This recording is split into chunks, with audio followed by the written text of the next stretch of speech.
What up, Bucs fans, NFL fans, and gambling fans? Welcome to Pewter Picks and Props, the Bucs edition of the show.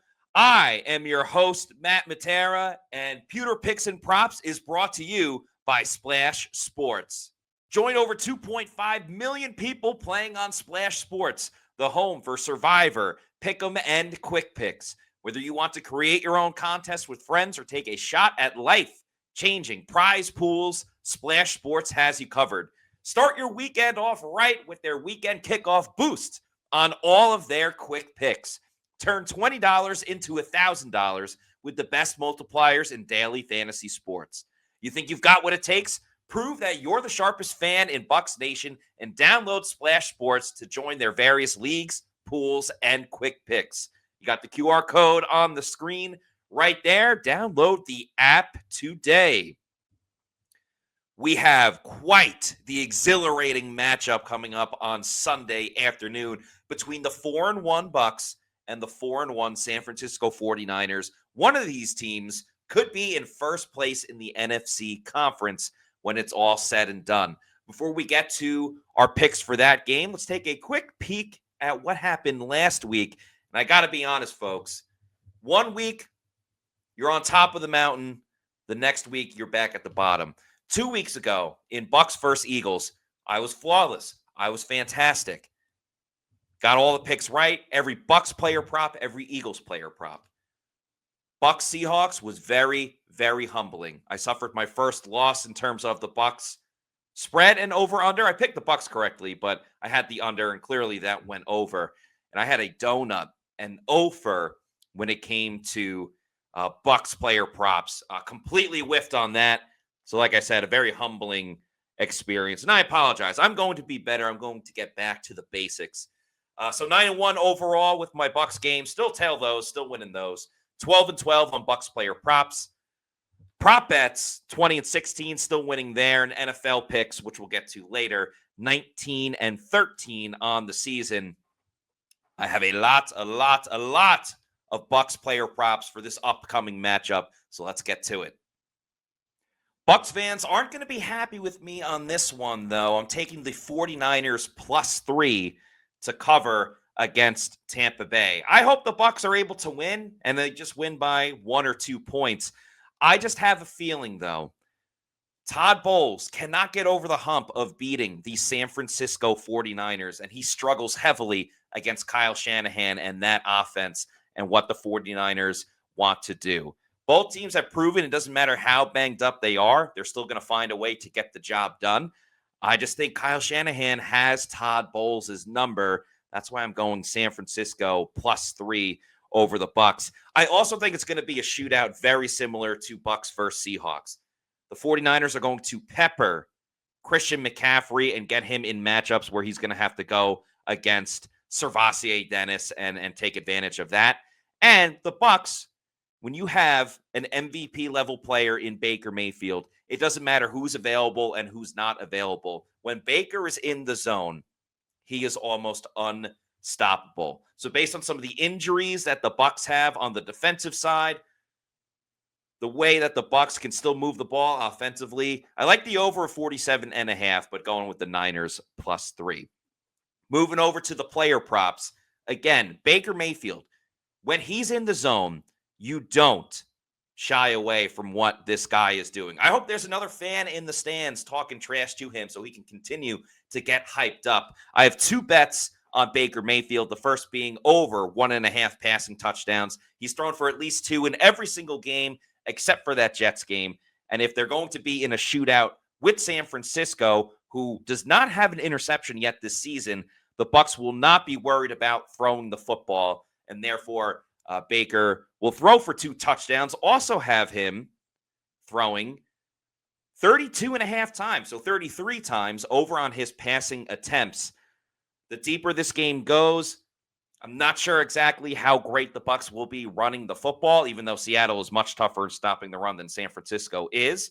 You got to factor in the screen game. Those count as passing attempts, and therefore Baker's going to continue to sling it. Again, when he's the best player on the field and he's your MVP, you got to go with that. Also taking Christian McCaffrey over 108.5 rushing and receiving yards. Now, he hasn't been able to run the ball that well. However, you get him out in space, he's going to light up Servace Dennis and Levante David to a degree as well. So factoring that in, it's going to be a huge day for Christian McCaffrey.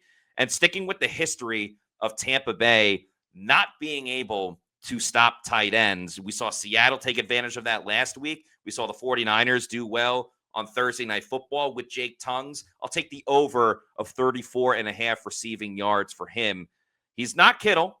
No one will confuse him with Kittle, but he really showed something in that Thursday night game, and the 49ers know how to create ways to get guys open. Again, taking advantage of over the middle and the Bucs linebacker situation. I think it's a big day for the San Francisco tight end. We had so many player props, we had to make 2 graphics for it, and maybe you saw with the thumbnail, we are riding the train of Emeka Egbuka. He's an absolute superstar. He is a stud. It's going to be his toughest battle yet, though, because no Mike Evans once again, but no Chris Godwin Jr. this time. He at least had the security of having either Mike or Chris in each game that he's played, but now it's going to be him and a committee of wide receivers and tight ends. Despite that, there's a reason why he's one of the best receivers in the league. He's top 5 in receiving yards, second in the league in receiving touchdowns. So even though this is a high number of 72.5 receiving yards, nobody is doing it better than Emeka Egbuka. He's going on the Pat McAfee show. Everyone's talking about how grounded he is. I love the prop bet of Emeka Egbuka. I put all my eggs in the Chris Godwin Jr. basket last week. Can't do that again. He's not playing in the game. But when you have proven stats and proven effort, the way that Emeka Egbuka has done it through the first 5 games, you got to feel pretty good about what he can do. And he's shown that he's a deep ball threat as well. So also taking Emeka Egbuka over 26.5 yards on his longest reception of the game. We know Baker wants to bomb it deep to him, and he'll get that opportunity. Tack on a touchdown for Emeka Egbuka as well. Why? Because he's scoring every single week. He scored in every game with the exception of that Jets game. They're going to manufacture ways to get him the football. Josh Broussard has done a fantastic job of scheming things, getting teams to bite on certain things, and then getting his guys open and his top guys open as well. So tack on a touchdown at any time for Emeka Egbuka. Actually going with a defensive stat as well. Antoine Winfield Jr. over a half a sack. So essentially Winfield to record a sack in this game.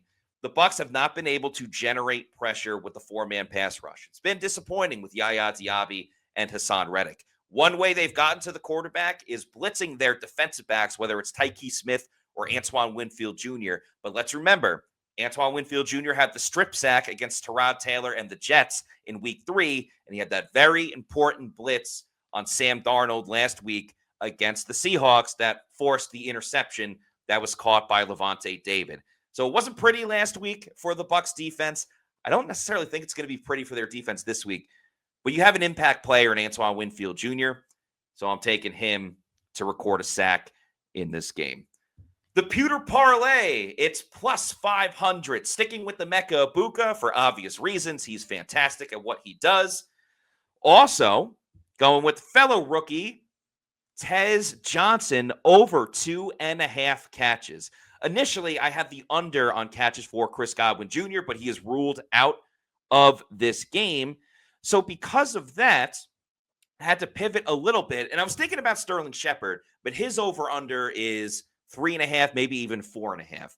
I don't know how I feel as much about that, but we saw Tez Johnson really break out in that game against Seattle. And because it's going to be receiver by committee after Emeka Egbuka, with no Mike, with no Chris, that leads to a couple of more opportunities for Tez Johnson, maybe a screen pass because he can make players miss, and therefore I'll take the over of 2.5 catches for Tez Johnson in this parlay. I have Rachaad White under 54.5 rushing yards. This is primarily because I've bet the over on Rachaad White's rushing yards twice this season, and they have not hit. So I got to go in the other direction of this one. I'm a big fan of Rachaad White. He does all the dirty work for this team, but at some point, I can't just keep hitting my head against the wall and saying that he's going to get over. I hope he does. There probably is a good chance that he can, but I can't run that risk. So I'm going to say under 54.5 rushing yards for Rachaad White to make it a pewter parlay of plus 500 if all three of these hit. Before we get to the NFL picks around the league, just one more reminder to download the app today for Splash Sports. Get those quick picks in, get them in for the Bucs 49ers game, and turn a little bit of money into a lot of money over on the Splash Sports app. Going to around the rest of the league, I have the Colts minus 7.5 going against the Arizona Cardinals. We don't know if the Cardinals are going to have Kyler Murray in this game, and the Colts are the hottest team in football. They are an absolute juggernaut, so I'll take them to win by at least 8 points. Cowboys at the Panthers over 49.5. Speaking of juggernauts, the Cowboys offense, they score at will. They don't even have CeeDee Lamb. The Panthers also play better at home, but they don't have a good defense. And I think the Cowboys defense will revert back to what they were before playing the New York Jets. Arguably the funnest game outside of Bucs 49ers is Lions Chiefs. I'll take the Lions +2 going to Kansas City.